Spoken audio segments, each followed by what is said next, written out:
Finding a good RTS game these days is hard, and finding a good space RTS game is harder. The Homeworld franchise was one of the most unique IPs we've seen in the genre. Being able to maneuver around the 3D plane really made the game feel immersive, as to show how space battle should actually look like. So we were surprised when we heard that Gearbox and Blackbird Interactive would be making a third installment after 11 years since Homeworld 2. There's been a lot of attempts recently in reviving this long-forgotten genre. Some good and some disappointing. Unfortunately, this game kind of falls on the latter. Let's get into it. Homeworld 3 is an action RTS where you command the vast fleets of the Hygarian Empire in an epic campaign through the stars. You play as Imogen Sajet, the prodigy of Homeworld 2's Karan Sajet. Karan and her fleet went missing during a mission through a dangerous stretch of space called the Anomaly, and it's up to you to figure out what happened to her and prevent yet another galactic crisis in the process. Rather than having a minimalist space epic about the rise and fall of an empire, Homeworld 3 chose to showcase the story of someone finding their path across the universe. While making a shift like this isn't necessarily a bad thing, it's also something that should not be taken lightly. It all falls down on the execution. Sad to say though, Imogen's story just did not make the cut. In short, Homeworld 3's narrative is a mess of continuity errors and uninspired characters that only serve to bring the serious well-loved saga to an unfortunate end.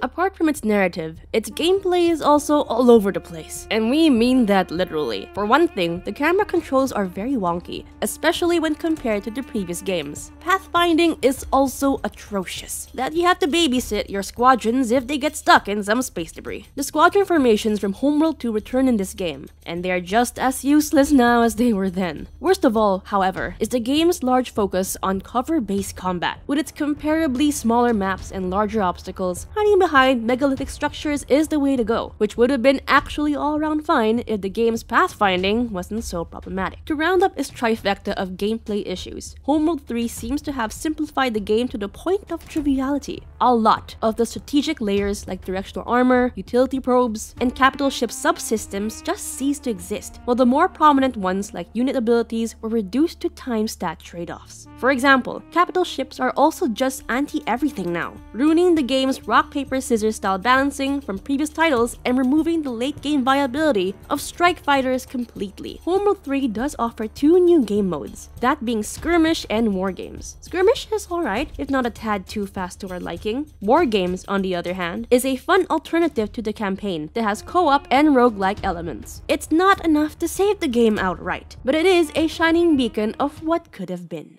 This isn't to say that this game has no redeeming qualities, however, as it put all those years of development into its production value. This is the best the Homeworld franchise has ever looked or sounded. It has AAA level graphics now, and we'd be lying if we called it unimpressive. It looks astonishingly beautiful. The planets, the stars, the shadows dancing on the panels of every ship. It all looks like the perfect stage for an epic space opera, which is truly a shame that we got a half-baked coming-of-age story in space instead. Even the scale of the ships themselves, no matter how illogical, evokes a sense of scale and fear that no other space game can. Not in the way Homeworld does with its full use of its 3D environment. But cinematics don't make the game, especially for an RTS. With a campaign like Homeworld, gameplay and narrative go hand in hand and are both key. A great setting isn't sold through visuals alone. The audio must pull its weight as well, and pull its weight it did in this game, as half of the immersion is dependent on the game's forlorn space music and miscellaneous radio comms. Something about the various barks and affirmatives that your pilots say sell the idea of Homeworld better. Ready. Ship destroyed. Homeworld 3's background music is phenomenal, as is expected from a series that's never skimped on its cosmic ambiance. Although the writing is questionable at best, the voice acting is pretty good, adding another layer of realism to the game's amazing world building. Engage hostile forces and plot a route to their base of operations. We must find and destroy this base.